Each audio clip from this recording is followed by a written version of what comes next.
Good evening, everybody. Welcome to the Emirates. Norwich City have lost today 1-0 to Arsenal. That probably doesn't tell the whole story of the game. Norwich City were pretty good in parts of this fixture and ultimately were undone by a Pierre-Emerick Aubameyang goal, which we'll come on to a little bit later because a fair bit of controversy around that. But ultimately, the league table says all. Norwich City sits at the bottom of the table, 4 games played, 0 points on the board. Although, of course, the first 4 teams that they've had to play this season: Liverpool, Manchester City, Leicester and Arsenal. So it will get significantly easier, you would hope, from here, given the start they've had. Arsenal, of course, a lot made of their position as Norwich travelled to the Emirates today. Prior to this game, they were sat at the bottom of the table. They hadn't scored a goal. They hadn't recorded a single point, but they have done so today, and probably certainly on the evidence of the second half display, where they had a series of chances, probably did enough just to edge it. But Norwich City will take plenty of heart from this. And as you said, there's a period between probably 30 minutes and 45 minutes in the first half where, by all accounts, they looked very decent in possession. They looked to be growing in confidence. They had space and time on the ball, but they did that without a real cutting edge, and that really is probably where their issues lie at the moment, because there are some really good moments between both boxes, and defensively on the whole they were okay. They didn't lots of goals, lots of shots on their goal rather, but in terms of significant clear-cut chances, certainly before the goal that Aubameyang scored, were probably few and far between, really. And then obviously as they chase the game, it opens up a bit more, and Arsenal do get a few more opportunities to punish them at the other end. But on the whole, I think Daniel Farke, and I've listened to him in his press conference, and I've listened to him at the side of the pitch as well. I think he's taking a lot of encouragement out of the performance and the elements of the performance, the application, the fitness. And in his view, if Norwich City perform like that in the majority of games this season, they'll certainly extract more points than they lose. And again, the frustration will probably be that they haven't been able to cling on to a point. Similarly to Leicester, when they put so much effort in. Did a lot of good stuff here today as well, and just didn't quite have enough to see that through for the 90 minutes and record a point, which is a little bit of a shame, really. Probably doesn't do, certainly their performances in the last 2 games probably don't do justice to where they are in terms of their point standing, but there you go. Daniel Farke surprised us all, really, with this starting lineup. 4 changes: Lucas Rupp, Andrew Mamadeli, Kieran Dowell and Christos Scholis all coming in, and it looked like an inspired choice for kind of the first 45 minutes. Norwich looked compact. They looked to have a threat on the break. They caused Arsenal some problems in behind. Scholis had a couple of moments on the counter-attack where he looked pretty lively. Again, didn't really convert that into what you describe as clear-cut chances or shots at goal, and that probably is the area where they'll go away and look at what can be done in the week ahead. And Daniel Farke now has the luxury of a full week to work with his squad. Whether this performance and with that lineup was made to kind of balance off the amount of internationals that were returning back to Colney, coupled with those who've been in Colney for the 2 weeks that Daniel Farke has really been able to work with, I'm not sure. But look, it's difficult because people will look at the scoreline, they'll look at the points, and they will be frustrated and feel a little bit disappointed, particularly given the position that Arsenal were in coming to this game. But there's a lot of context around that, and there were portions of their performance, similarly against Leicester, as was the case against Liverpool as well, where they were okay and they looked good without really creating too much. And that, for me, is the major point. If this team can begin to score goals, then I think it begins to look, it goes without saying, really, it begins to look like a better team. But until they're able to do that, good performances mean very little in truth. And they're going to be relying a lot on their defence, which, although was good, Brandon Williams in particular, who I'll come on to in a bit, they are simply at this level not good enough to keep teams out for 90 minutes as well. So they will need to pose a threat at the other end if they are to do that. The one thing I would say in terms of the performances, it feels at the moment like Norwich have got a side that are going to grow into the season. I don't think that was necessarily the case 2 years ago. It kind of felt like they burst onto the scene and then kind of disappeared and fell away a little bit and exerted themselves to the max. This time it feels like this is a team that has a lot of potential and a team that could grow. And it just feels like what Norwich City do this season may well come down to if they can grow into this season quick enough, because if they can do that, then this looks like a side capable of getting points at this level in patches if they can fix their issues at the top end of the pitch. And I think a lot of that probably stems from the calibre of opposition that they've played, which has been very tough, but equally different profiles of players and players really connecting with what's needed. Last season we saw essentially Norwich play with 2 number 10s out wide in Campbell and Buendia.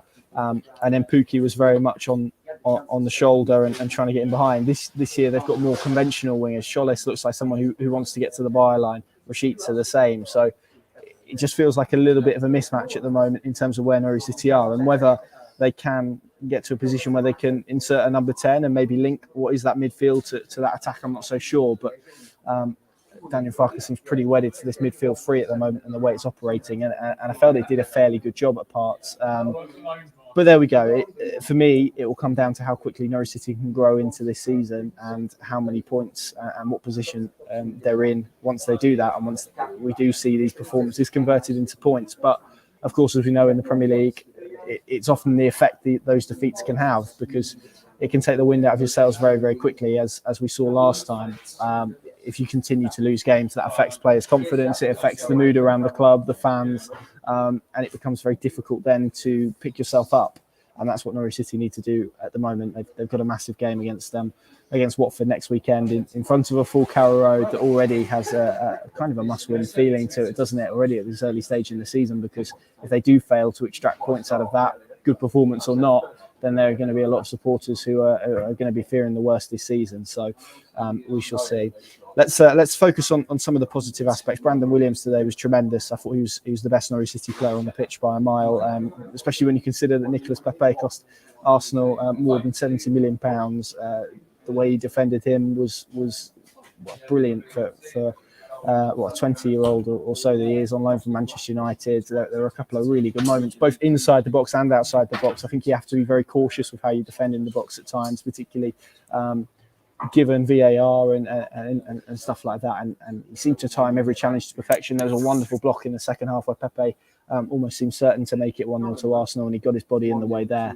I thought he was excellent. And actually, that left side of him and Scholes, there were a couple of moments where Scholes probably switched off a little bit defensively. And I'm thinking there's one moment in the first half where Tomiyasu got in behind because of a lofted pass where Scholes just didn't track him. But as a left side, that looks potentially very exciting if Norwich City can work with that and extract the best out of Christos Solis going forward, because as I said, the times that they did get him in behind, the times they did get him on the ball, just looks like he's a player that has the X factor about him, and he will create goals and he will score goals this season as well on the evidence of that performance, if he can sustain that level and if Norwich City can supply him with the ball often enough.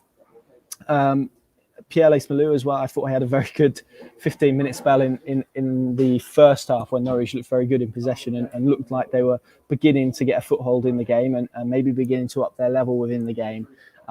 Second half, I thought he struggled a little bit more, and there's an interview with him on our website today where he says about adjusting to the pace of English football. It just looks like he's still in that kind of transition mode. But again, when I talk about Norwich City growing into the season, these are players as well that will grow. Christos Solis will improve. You've got Norman and Kabak on the bench who didn't even feature today. Andrew Omobamidele was pretty good considering it was his first Premier League start. Timu Pukki just not really fitting in and not really fitting in with what Norwich wants to do at the moment, not really able to give him a good enough supply line to utilise his runs and his skills and his talents. I mean, he had a moment late on where he seemed to take an age to shoot. He brought the ball down inside the box. The clock was ticking and he was just unable to get a shot at goal. And it just feels like there's maybe a little bit of sharpness lacking and maybe a little bit of confidence as well, I should think, because he's not seeing an awful lot of the ball and he's doing a lot of running. So that is that's probably difficult. Lucas Rupp, solid in the first half. Second half, a couple of very sloppy passes.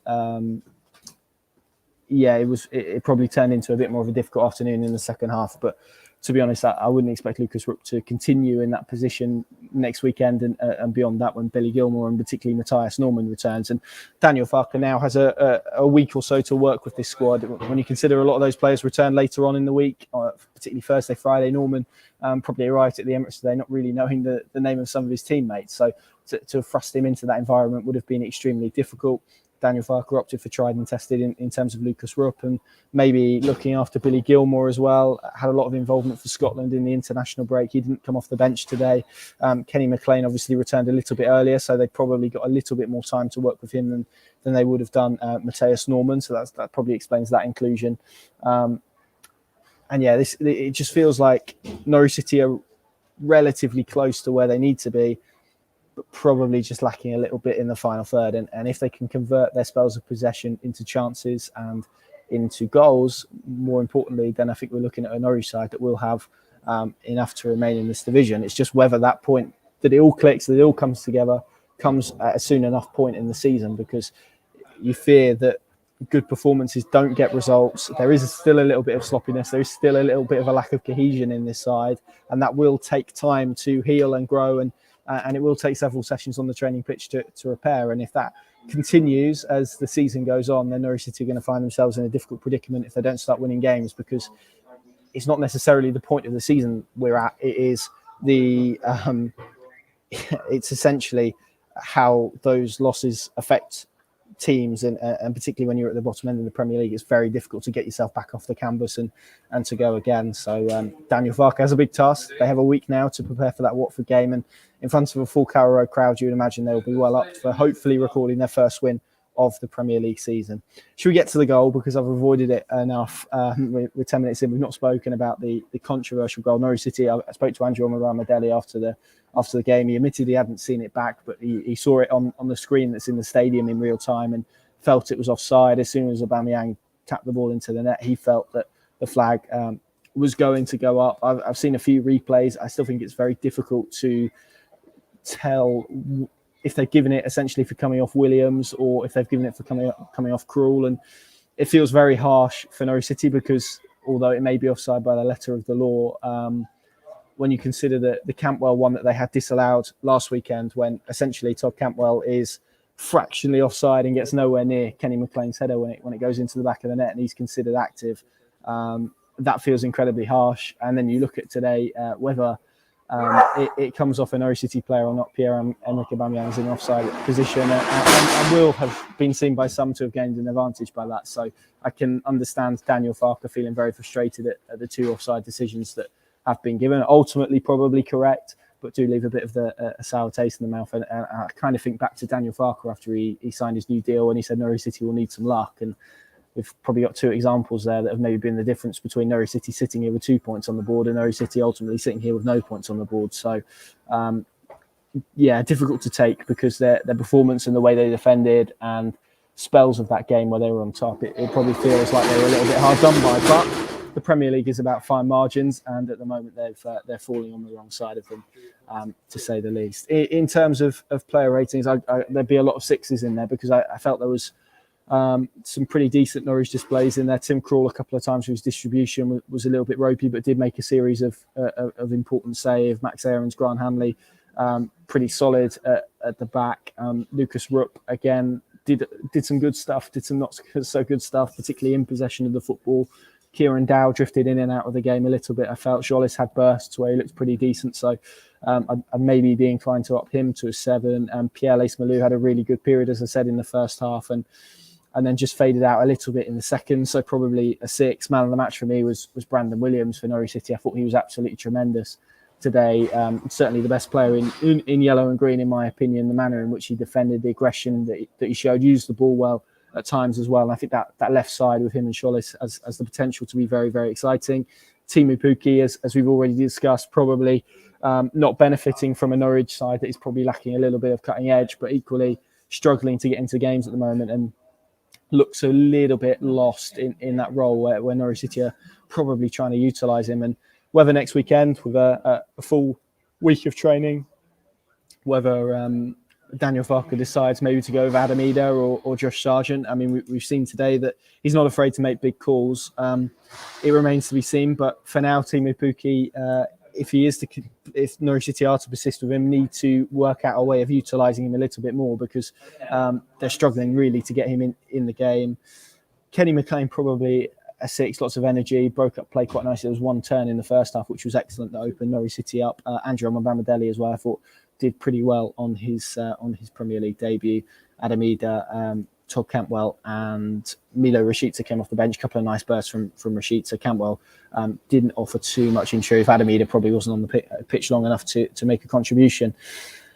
So there we go. Norwich City, 4 points. 4 games, no points rather. And we look ahead now to a very important game at Carrow Road next week against Watford. But you do have to say that is a very difficult opening 4 games out of the way now. The next 5 games, I think, are at home at least, are Watford, Brighton, Newcastle, Leeds and Wolves. I think probably not in that order. So you look at that as a stretch of 5 home games. These are now the games that Norwich City need to get points out of if they are to survive in this division, against teams essentially that may well be around them and are kind of lower mid-table sides. So that ultimately will dictate whether Norwich City survive, not games against Arsenal, Leicester, Liverpool and Arsenal, although I can understand looking at the league table at the moment as a Norwich City fan is bitterly disappointing, because they are the only side without a point in the division. But there's a whole lot more context and stuff around that. It's going to be a fascinating week ahead. Thank you very much for watching. Leave your thoughts as well. If you're watching this not live, then let us know your comments down in the comments below. Make sure you leave a like and subscribe, all that good stuff as well. Plenty more reaction and analysis on pinkham.com. And we'll see you again very, very soon.